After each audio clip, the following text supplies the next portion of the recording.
Okay, so it's 10:10. I'm going to start right on time every time. This is Sociology 1. I am Ann Swidler. If you did not get a syllabus and you want one, Cyrus Dune is standing right there, and you can put a hand up and he will give it to you. I have a huge amount I want to accomplish today, so pay attention. Pay attention involves this. So you can't really read the words because I couldn't photograph this clearly enough, but I'm going to read you this cartoon. Heads up, dude. He's emailing his friend. Heads up, dude. Professor Atkins just asked you a question. Zipper. About what? No clue. Just heard your name. Maybe if I ignore her, she'll think I'm taking notes. Click, click, click on his computer. She just asked you again, man. Your four major greenhouse gases. Stall her while I Google it, he says. So clicky, click, click.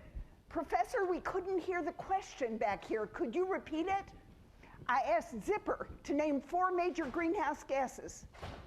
And then water vapor, CO2, ozone, and methane, he says, having Googled it. Right. You owe me one, dude, his friend says. If this keeps up, I'll never get through my email. Click, click, click. Okay, so if you take notes on your computer, that's fine with me, but I do not want you checking a website, Facebook, looking at anything else. I do not want you using your computer for any other purpose in my class. If you do, I will see it, because the kid behind you will be distracted looking over your shoulder. And I will stop the class and humiliate you and ask you to leave. So don't do it. It's incredibly rude. Don't do it, okay? Don't even think about it. Don't do it, okay? This is an interpersonal situation. It's, believe it or not, you and I actually have now a relationship of sorts, and so I'm asking you not to do something rude. And I really also shouldn't be gossiping with your friends, borrowing a piece of gum and so forth. Okay, now I'm going to give a real lecture for about 20 or 25 minutes. Then I'm going to talk about some administrative things. Then I'm going to do something extremely important, give another tiny bit of a lecture that has an in-class written assignment. So do not leave unless you're not in the course, because you can't stay in the course unless you complete this assignment, and it cannot be done at home. It must be done in class. So don't leave me, stay with me. Okay, now, what is sociology? And I have there that it is a weird field. And what I mean by that is that the sociological way of thinking about the world does not come naturally to most Americans. It is an unfamiliar, odd, different way of thinking. And even those of you who are from immigrant families will find that you increasingly, no matter what you think about yourselves, you are becoming more American by the day. Indeed, there is a lot of research showing that even those of you who are visiting from abroad will be changed by this experience. There's actually very good research on Japanese students showing that having spent time outside of Japan, in Canada or the US at all, changes people, changes the way they think about the self. So what is sociology? Well, you could say it is the systematic, this is not going to be very informative, it is the systematic study of social life, or the attempt to explain the causes and consequences of social phenomena. But the reason it's a weird field is because most of us tend to think about everything that happens as being determined by our own individual traits. We think that it's how much character we have, how hard we work, how committed we are, whether we're good people or not. And for example, we have an election coming up, and rather than people really being focused on policy or even party platforms, they are mainly concerned about whether these two people are good people. And in fact, the polls show that people like Obama better. He's better on the sort of relaxed get together with people, somehow comfortable in his own skin factor. And Romney, people are afraid, is too cold. Well, in most countries in the world, actually, these features play a much smaller role, and people are much more worried about what political party people are in and how they actually would organize policy. But Americans tend to think in terms of individuals. And in fact, I see this, I like murder mysteries, so I read a lot of mystery novels. And one thing you will notice is that French murder mysteries, for example, the classics are by an author named Simenon, and the chief detective is Inspector Maigret, M-A-I-G-R-E-T. And Inspector Maigret is a bureaucrat. He's actually the director of a major office of the Paris police force. He's a conventional guy. He has a team of people who work for him. He has deep psychological insight into the weirdness of human personality, but he goes home every day for lunch cooked by his wife. Drinks a little glass of brandy. Madame Maigret, makes a chicken for him, something like this. The American detective would never, never, never be a bureaucrat. He would be a cop who got dismissed from the force because he was rebellious. He would be, the classic American detective is a down and out detective. He works in a shabby little office, or lately she works in a shabby little office where the phone never rings, barely scraping by, totally outside the rules, operates completely unconventionally. In other words, the heroes in this individualistic culture are not people who are part of a social organization, not people who are part of a system, not people who are part of a social institution. They are lone rangers. They are by themselves. And you can think all the way, the Matt Damon movies, this endures right down to the present, even though we don't watch Westerns. It's the lone cowboy, the person who can't get along in society, who is the hero. Well, that makes it very hard within that cultural experience to think about the power of social forces. So sociology is a weird field, largely because it requires you to rework your intuitions a little bit. Now, when you do that, it is enormously fun, enormously interesting, enormously revealing, but at first, it does not come naturally. It will not be easy. And this leads me to say this is not an easy course. So if you started doing the readings, you already recognize that the first week's readings are very, very difficult. The thing you're reading was written, I think in 1902, so the very, very beginning of the last century. It was translated not very well sometime in the 1930s or 40s. And so it's just, we recognize this. You have very few pages, but the pages you have are quite tough going. But it's difficult for even a deeper reason, which is that at first, it will not naturally fit with your intuitions. So this leads me to say something quite important, especially to those of you who are college freshmen or transfer students for whom this is your first semester at Cal, which is do not fall behind at the beginning of your courses. And this is true not just for this course, but for every course. One of my lectures, my freshman year in college, someone said, keep up for the first 6 weeks and you will be okay. And what the person meant by that was that once you have understood the kind of thing a course is about, the readings get easier, writing the papers gets easier, everything sort of, but that if you don't get those first 6 weeks down where you really understand it, then trying to do it later, you don't know what you're reading. You don't know what they're talking about. You don't understand it. So in this course and in every course, you should really put other things aside. It's not the first 6 weeks party and then I'll do some schoolwork. It's the first 6 weeks really work. Then you can explore more what college might have available, join a club, do political work, yes. You know, join the campus newspaper, whatever your favorite activity would be. But keep up. The second thing, and this isn't just about sociology.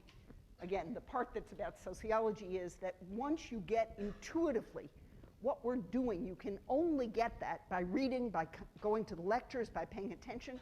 The second thing I would urge you to do in all your classes is take notes. Don't just sit there watching. You might not see it right now, but some of the lectures at least will be quite entertaining. I think I'm a fun lecturer, won teaching awards, blah, blah, blah. But if you think you will remember, that is incorrect. You will not remember. And if you have not processed what you heard through your own mind and written it down, it will not stay in your brain. Now, there's one other thing. This course, either this is the good news or the bad news, is being webcast. So you can actually either skip a lecture and watch it on the web. I hope not too many people will do that or the room will kind of shrink. But this is an experiment. I'll find out what it's like. I'll find out whether I'm lecturing to an empty classroom, which I would hate.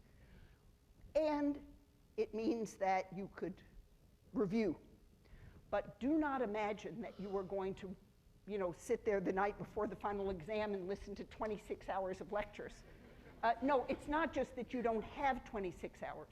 It's that process of really incorporating what you've learned so that you can think with it cannot happen unless you do everything as the course is going along, especially early on. So invest your time now. Okay, now, substantively, today I'm going to talk about one of the great sociologists, the person you're reading this week, Emil Durkheim, and his classic book, Suicide. So Durkheim wrote 3 great books and many, many other important books and many, many hundreds of articles. But the one that, well, there are several, but the one that sociologists go back to again and again and again is this one, Suicide. I used to assign it, and I had all these students walking around campus with a red book that said suicide, and people would be stopping them and saying, oh no, don't. Things will get better, don't worry. So it's not a how-to book.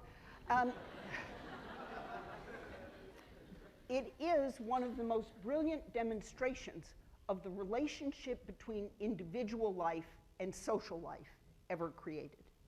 And Durkheim's fundamental insight was that what seems like the most individual act a person could commit, the loneliest, saddest, most individual possible action, is actually profoundly social in its causes. And I would say that even though the language he uses is very old-fashioned, he has a few observations, particularly about women, that are completely out of sync with what modern people believe. Nonetheless, his insights into the social causes of suicide have held up. They're basically still the basis on which this sort of analysis is done. Okay, what was his insight? Well, he starts from paying attention not to individuals who commit suicide, but to how suicide rates differ between groups, right? So he's interested in what he calls the propensity, the likelihood, the sort of statistical differences between one group and another in their likelihood of committing suicide. He analyzed huge amounts of data from Europe in the 19th century, and one of the funny little footnotes here is that he actually had his son-in-law, also a great sociologist, Marcel Mauss, M-A-U-S-S, hand code 30,000 suicide records. So I don't know what, if he had to do that in order to earn the daughter, or if he just maybe he obeyed everything Durkheim told him, and Durkheim said, analyze 30,000 suicides, marry my daughter, come with me to class, and he just said, yes, sir, yes, sir, yes, sir. We don't actually know how that happened. But in any case, Durkheim's first insight was, or his first analysis, and this is what you're reading this week, is that he noticed that Protestants were substantially less likely to commit suicide than either Catholics or Jews. So there was variation by religious group. And this was true across different countries in Europe.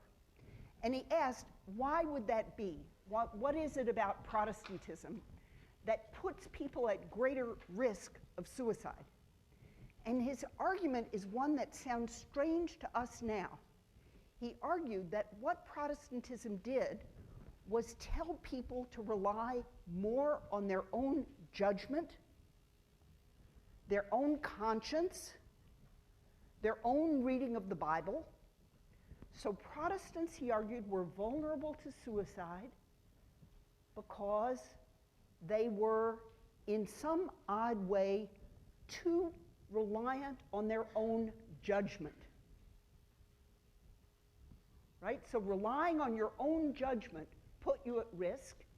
And in the 19th century, both the Catholic Church and ghettoized Jewish communities had religious authorities, the Pope and the priest or the rabbi, who told you how to behave, what to believe, what to do.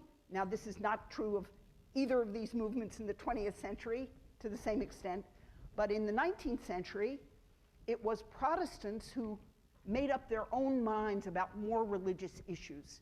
And Jews and Catholics were more subject to authority. And being subject to that authority was somehow protective. Now, why would it be protective against suicide? We're not talking about making you a happier person, just protective against suicide, to be told what to think and make you vulnerable to suicide, to exercise your own judgment. And Durkheim developed this category of egoistic suicide to explain suicides of this type. And what is the problem with egoistic suicide? What is it, the problem with Protestantism in Durkheim's understanding? For Durkheim, the problem is that if you have to answer the question, what should I live for? You're feeling bad, you're feeling depressed, and you ask, what should I live for? If the answer to that question is, well, me, my rationality, my understanding of the world, my judgment, my freedom, and you don't like yourself. That day you hate yourself. Then the answer to the question of what you should live for is there's really not much outside yourself that matters. And so there isn't a reason to live, right?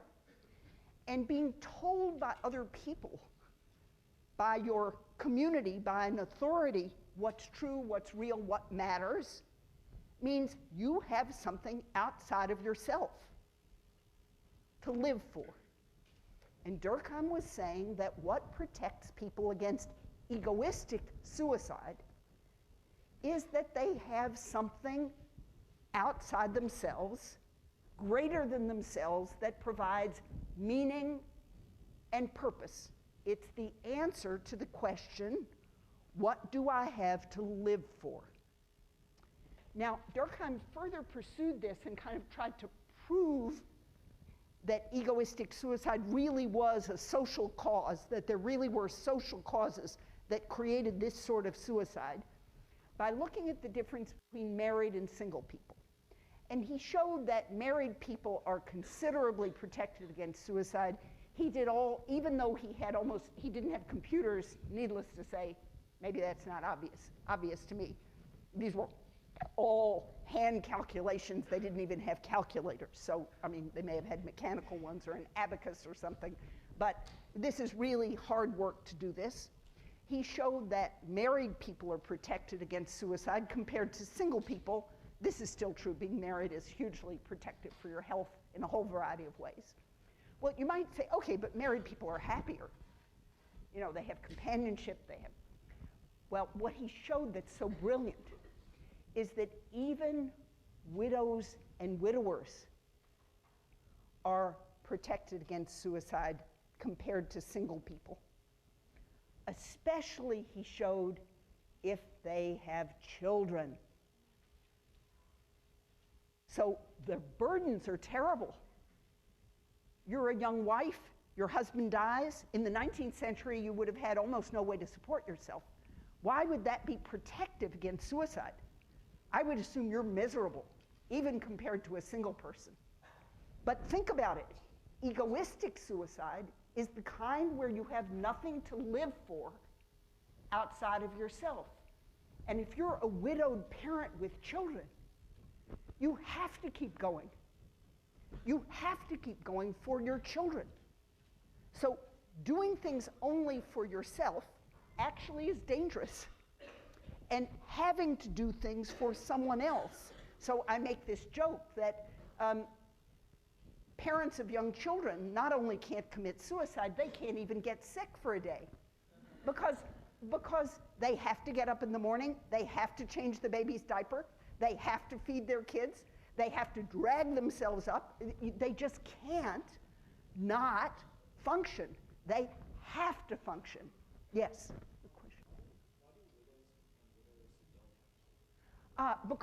Why do widowers and widowers, the protective effect is less for them, but even widows and widowers without children, I think Durkheim believes, and this will get us into next lecture, but it's a very good question, have been incorporated into a little society that's larger than themselves, and that is the marriage and the family they're now part of. And so even if the spouse is dead, they still are part of a social entity greater than themselves. So you can then sort of turn this around and say, if egoistic suicide is the suicide of meaninglessness, and by that I just mean not having something greater than yourself that matters, that's worth living for. Okay. The second type, major type of suicide Durkheim discusses, and there are not one but two more types besides these that I'm not going to tell you about that you can learn about only in section, so you must do your reading and go to section, is what he called anomic suicide. And I'm sorry to say you have to just write down the word anomic and memorize it. It's from a French word, anomie. You might have heard people use it to mean kind of alienation, like, oh, it's a very anomic situation, everybody's miserable, nobody's really talking to each other. It means kind of the breakdown of social ties, something like that. It literally means loss of rules. So the word nomia is the word for rules or laws. So it means kind of without rules. That's the literal meaning. Again, we use it to mean kind of lonely and out of it, but it's technically it means without rules. And anomic suicide, Durkheim argued, was quite different than egoistic suicide. Anomic suicide tended to exist in periods when there was very rapid social change. So it's essentially the suicide of rapid social transformation. And if any of you come from societies that went through very, very rapid economic growth, you will know that, in fact, very traditional societies where people are very, very, very poor, suicides are incredibly rare. Incredibly rare. India before the modern period, Asia, very, very rare. But suicide increases rapidly with modernity. And the anomic form of suicide for Durkheim is the suicide where you no longer know what the rules are, or the rules break down. And I'm going to try to explain intuitively why that's so important. But first, his first example was that in periods of very rapid economic growth, and in periods of depression, like the Great Depression, so suddenly your business collapses, well, that's quite understandable that you might. And there were, during the US in the Great Depression, there were a lot of suicides.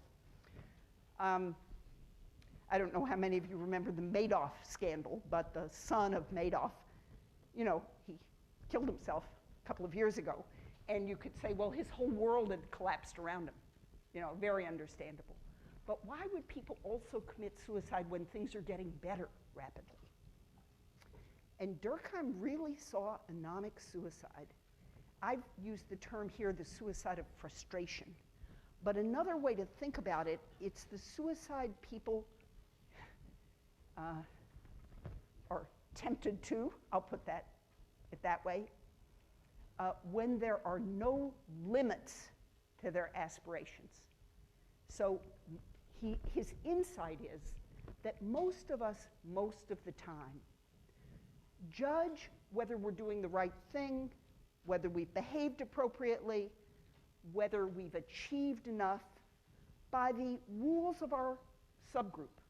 So you're in high school, you know what it is to be a cool kid, or a nerdy kid, or an academically successful kid, which I hope all of you, and some of you might not be kids, some of you might be real grown-ups, but you know what it is to be an academically successful person. You come to college, and suddenly you're in a new world. You don't know what's expected of you. You don't know how you're supposed to behave. You don't know what's appropriate. I used this example with my teaching assistants yesterday, and they might have already used it or use it again in section.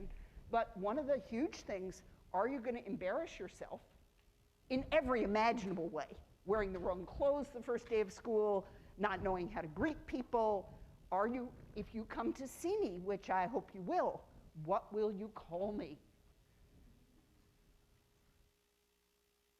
Will you walk out of the office saying, oh my gosh, I think I called her Anne, oh my, and then just spend hours staring at the ceiling thinking, what have I done, what have I done, what have I done? Will you call me Professor Swidler and say, gosh, that sounded so formal, I don't know if she thinks that's the right thing. Should I call her, I actually had a professor who I couldn't bear to call by his first name. His name was Leo Lowenthal. And after I passed my oral exams, he said, he was European born, he said, and you can no longer call me Professor Lowenthal.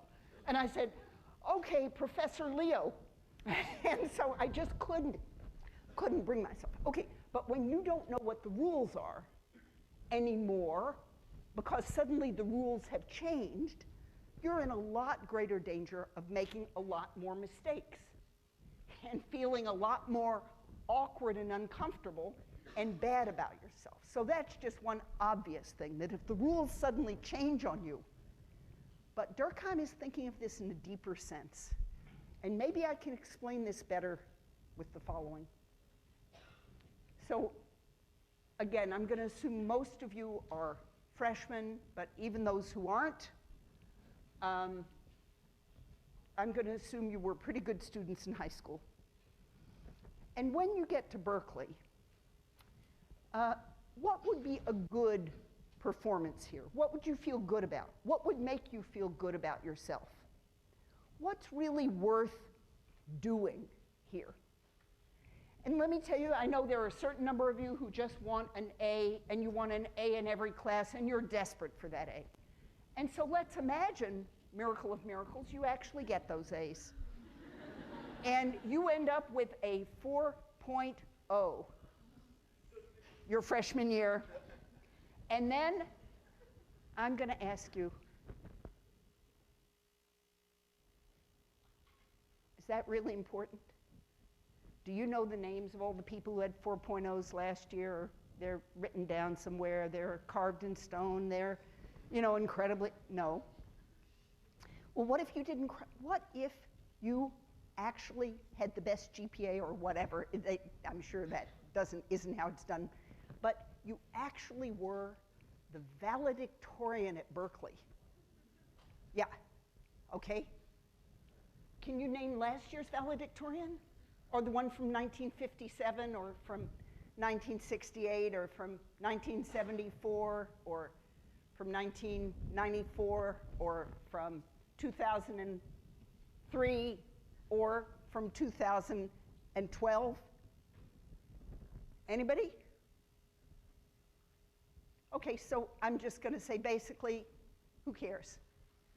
It's not, I mean, these things, there really is no accomplishment that is so important that if you do that, it's enough. You have done it. You have, even if you become a scientist and you develop some wonderful new molecule that improves the survival of a certain kind of cancer, there are millions of people dying all over the world whom you haven't helped a bit.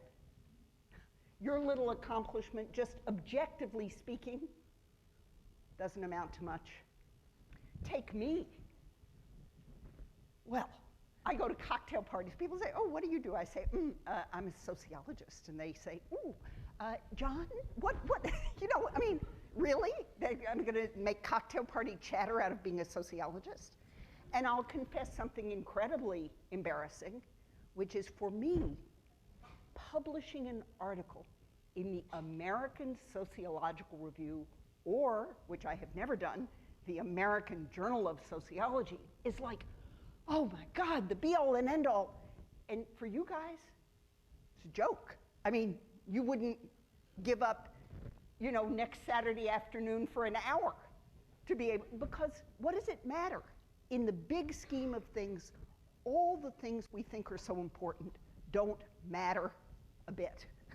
That's the actual truth. That's the objective truth. And what Durkheim is saying is you don't live in the objective truth. You live in social truth. And for social truth, it's incredibly important that you do okay at college. And if for your parents just to survive your freshman year and not get thrown out is a huge victory, that's a real victory. But it's not objectively a victory. It's a victory because somebody, your family, defines what's important. They define when you've done enough. And if you're the first person in your college ever to go, your first person in your family ever to go to college, then getting here was a huge achievement. Not because objectively it matters and is going to change human history, but because you live in a social world that defines what is enough. It defines what are appropriate aspirations, and it limits those levels to some meaningful standard that's meaningful in your world. So for me, in sociology, because I am a part of a discipline that values research and publication, it's incredibly important. But and I have devoted my life to it, not just an hour here and an hour there. Whatever meaning my life has is my life as a parent, my life as a wife, and my life as a scholar. But it's not, other people would just think they're not part of that social world. So it's social worlds that create our limits and that define our aspirations. And this is what Durkheim called regulation.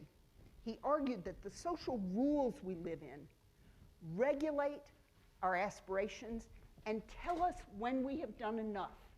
So you can think of anomic suicide as when the rules break down and you no longer have a definition of when you have done enough.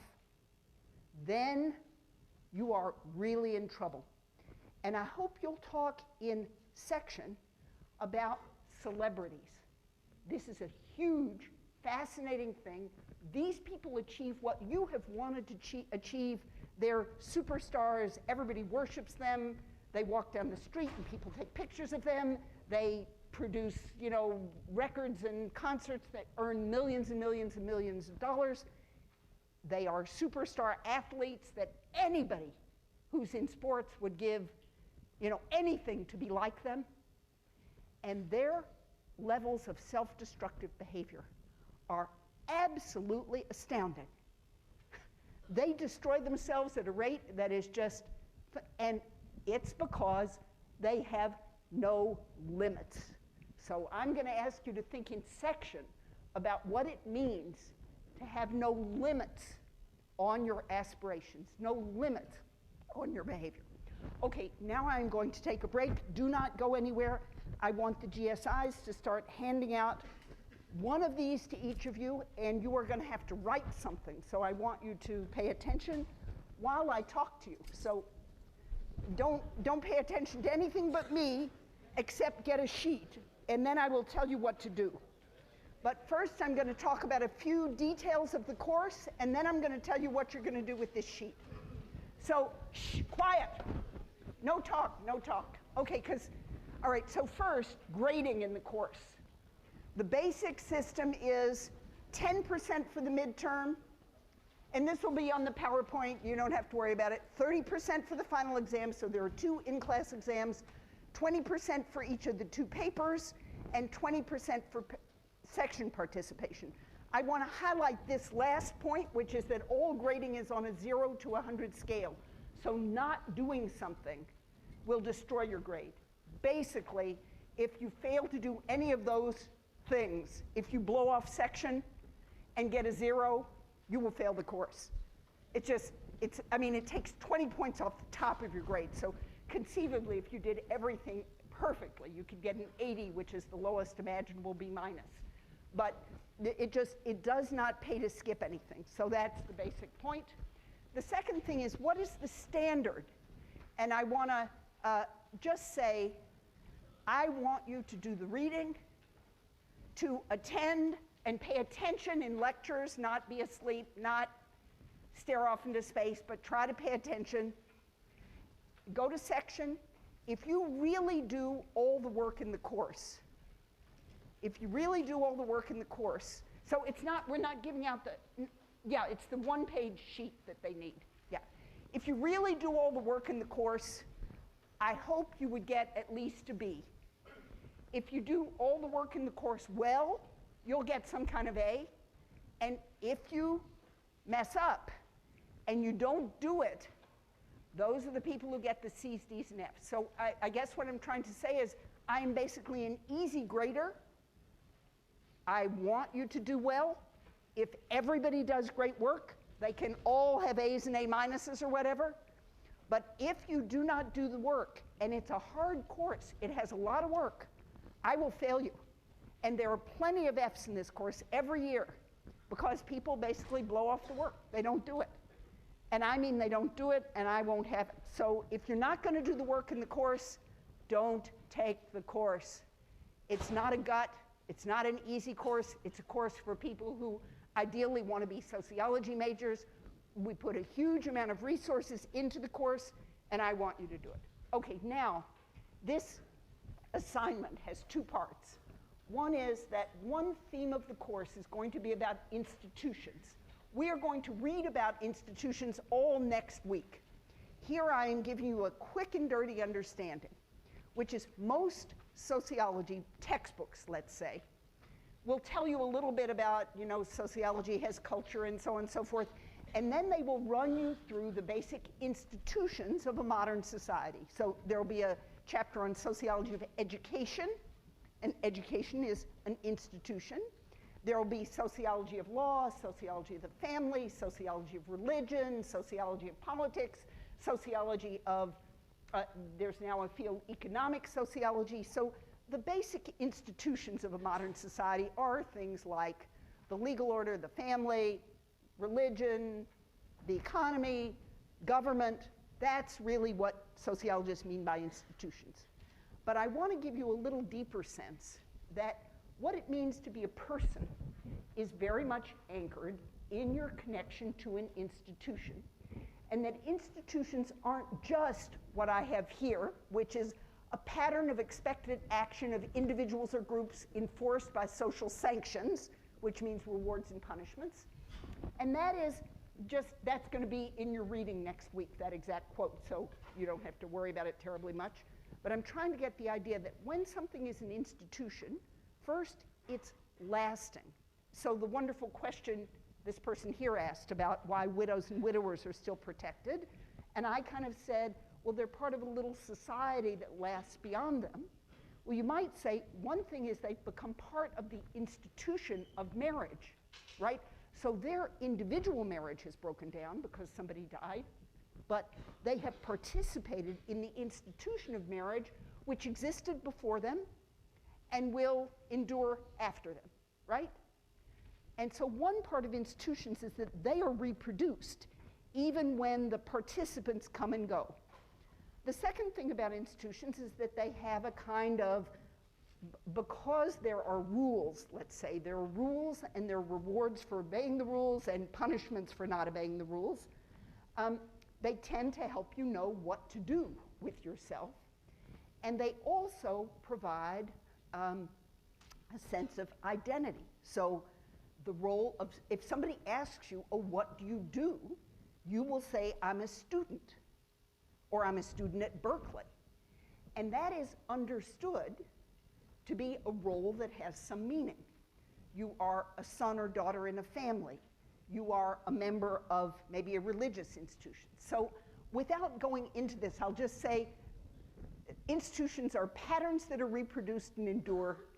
There is some kind of rule that defines the pattern. There are sanctions that enforce the pattern, and there are purposes and meanings. So for every important institution, you can say, why does it exist?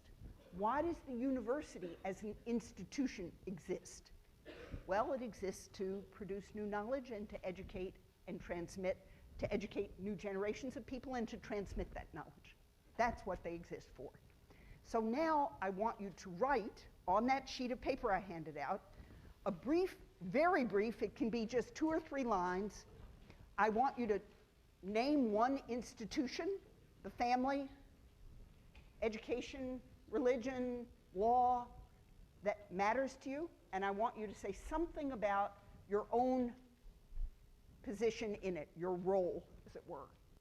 So, and I'm going to leave this for next week, but I think this is, and again, it doesn't have to be good. Oh, you also need to put the name of your GSI or your section number. So if you're filling out this, I have the list of all the section and who the GSIs are, and so you should know the easiest is if you just know your section number, that's fine. If you're going to change section or try to change, that's fine. Put your current section, okay? And it's really important to me. I don't want everybody who takes the course, if you have not done this, if you have not written this one page, you can't stay in the course, so you might as well do it. Because the other thing I'm going to talk to you about while you're writing is plagiarism. So I don't know if everybody here is an English speaker. It's a funny word.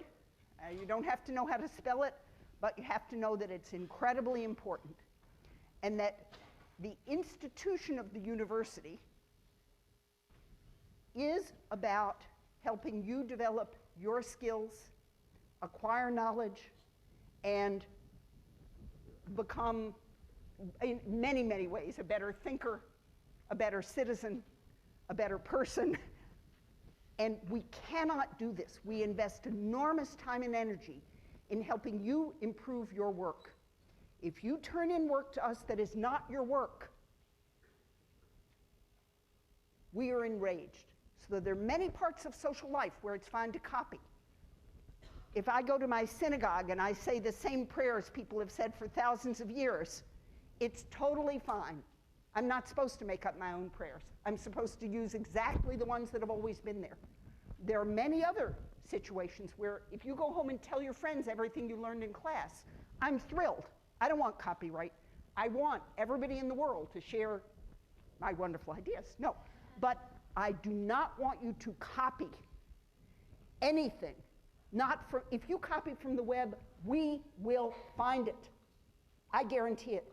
If you borrow a paper from somebody else, from your fraternity or sorority, this incenses. I go to sorority dinners, I love the Greek system, but the one thing I hate is that they keep files of old papers. I don't give the papers out.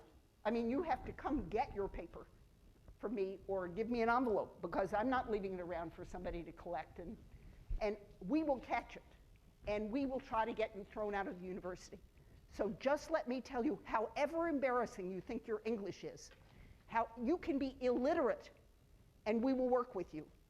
But if you try to fake work that is not yours, If you copy a paper, buy a paper, borrow a paper, copy a paragraph from somewhere. So we don't expect you to have all your own ideas. The whole point is to teach you ideas, for you to learn ideas. The ideas don't come out of your head, they come from elsewhere. Of course, you're going to put in your paper ideas that you got from your reading. If you quote something, fine, put quotation marks around it, tell us where you got it. I don't care much about footnote format. You can use any, just give us the title of the book and the page number. Fine. I'm not worried about that. You know what copying is. You know what it is to lift things off the internet. I read the papers. I know this has become incredibly common in American high schools, and it is not going to happen here. And again, if it does happen, it creates huge amounts of paperwork for us, because I have to take you to the dean's office. I have to fill out a whole complicated form about what the punishment is. I will fail your assignment, and I will fail you for the course, and I will do everything in my power to get you thrown out. So just don't do it, okay? And there's a reason, which is that the university is a place that's about helping you improve your skills, about teaching you. And we cannot teach you if we do not know how you write, the mistakes you make. Those mistakes are precious to us. We love your mistakes, right? A perfect paper that someone else wrote is useless. A paper full of errors that you made because you actually don't understand something is great, because then we can help you understand. So there is a real reason. It's not some, I don't make money out of copyright law or anything. These are the institutional purposes. In my role as a professor, I'm just telling you, this is one of the greatest academic crimes. Professors get fired from their jobs if they do it. It is just unacceptable. So I want you now to write in your own words, it can be as simple as you want, your understanding of plagiarism, and I want you to promise that you won't do it in your own words, and I want you to sign the bottom of that page. And you cannot take my class unless you do that. So you've got 2 minutes, and go for it, and then you can hand all those things in to me, and I won't yell at you anymore. I promise. Huh? Oh, yes, right. Can I give you back the section numbers? Yeah, I spent a lot of time actually trying to fit everything on the slide. It was a little tricky. And then while you're doing that, I will say a couple of, I've told you none of the practical things I meant to tell you. So shh, don't talk. The reader is going to be available by tomorrow morning for those of you who want it. This week's readings are on B-Space. If you are not in the course and after this you still want to join, the only way to be in the course or to change sections is to attend a section and have the GSI tell you there is room, and then the GSI will tell me. That's true for concurrent enrollment students. That's true for people who aren't in the course at all, and that's true for people who, if you want to get on B-Space, I can email me and I can put you in as a student or a guest or something. Yeah. Okay, so finish filling out. I need you to tell me what plagiarism is and that you're not going to do it. Yes? You forgot which section? At the time and you don't know the time and you don't know the number or anything?